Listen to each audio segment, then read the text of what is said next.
Have you ever walked into your garden, looked up at your fruit trees, and realized they're doing too well? That's exactly what happened to me today. The orchard is overflowing, especially our Fuji apple tree. Its branches are heavy with fruit, some bowing under the weight of these glossy, picture-perfect apples. It's breathtaking. But as beautiful as they are, today's job isn't just to admire. It's time to thin and protect them. And we're trying something new. We're skipping the sprays this year. Instead, we're going for a low-tech, organic approach that just might change how we care for our trees forever. You see, the Fuji is covered in clusters, 2 or 3 apples on a single spur. It's too much. The plan is simple: we thin the fruit down to 1 strong apple per cluster and protect it using breathable mesh bags. Each bag wraps gently around the apple, allowing light and air in, but keeping those pesky bugs out. Is it pretty? Not exactly. But if this works, it could be a game changer for backyard growers who want to skip chemicals and still harvest clean, gorgeous fruit. The process is methodical. Each spur tells a different story. I gently remove the extras, always keeping the largest, healthiest one. Then the bag goes on, tightening just under the stem with a drawstring. It's oddly satisfying, like tucking each apple in for a nap. And when harvest time comes, all we'll need to do is pull the bag and pick a hopefully flawless apple. The best part? No repeat spraying.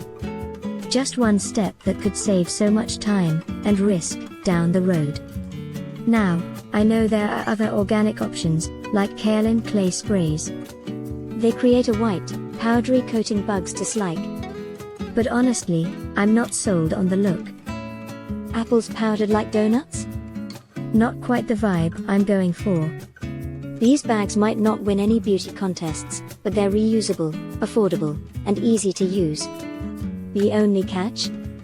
I didn't order enough. I barely made it halfway around the Fuji before I ran out. And the Honeycrisp on the other side of the orchard? Still untouched. I placed a rush order for more bags. They'll be here tomorrow. It's funny how a small task like this becomes a moment of reflection. Thinning fruit used to be hard emotionally. Taking potential food off a tree feels counterintuitive. But over time, I've learned that fewer, stronger fruits are better, for the tree and for us. These apples will grow larger, taste sweeter, and the branches won't break under the burden. It's a trade-off that pays off. And it's not just the apples. The peaches are next. They're loaded too. I've started slowly, 1 tree at a time, whenever I have a moment. The goal is to keep it enjoyable, not overwhelming. In fact, that's a theme I'm embracing this year: less stress, more joy in the process. It's okay to do it bit by bit. It's okay to not finish everything in a day. And speaking of joy, let's move on to something a little more colorful: planting. I want to show you one of my new favorite plants, James Brittania Safari Dusk. At first, I wasn't sure about it. The young plants looked plain, just green leaves with no color. But then they bloomed. And wow! They've become stars in my garden. They're meant to replace the more delicate bacopa, which, as many of you know, can be fussy. Miss a watering, and it's game over. But Safari Dusk is different. It bounces back. The flowers are bigger, brighter, and the plant itself is more resilient. It's part of a whole series: Safari Dawn, Safari Sky, but this one? This one's my favorite. It's even featured in a national container recipe alongside Superbells and Super Unia Saffron Finch. It's a combination that screams summer and thrives in hanging baskets or pots. Just when I thought I had enough bags to finish the task, reality hit. I was wildly underprepared. I barely made it through a small section of just 1 apple tree. What truly surprised me was the sheer number of apples hanging on these branches.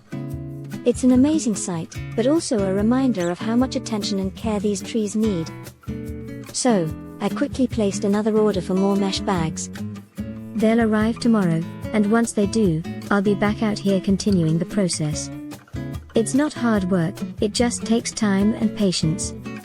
And honestly, It's worth it if it means protecting our fruit without relying on sprays. Whether you're growing organically or just looking for a cleaner method, this bagging technique might be the game changer we've been waiting for. The best part? It's a one-and-done task. Once those apples are bagged, you can forget about repeated sprays, schedules, and weather conditions affecting your timing.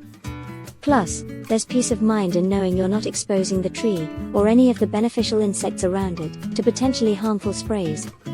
And let's face it, remembering to spray multiple times through the season is a job in itself.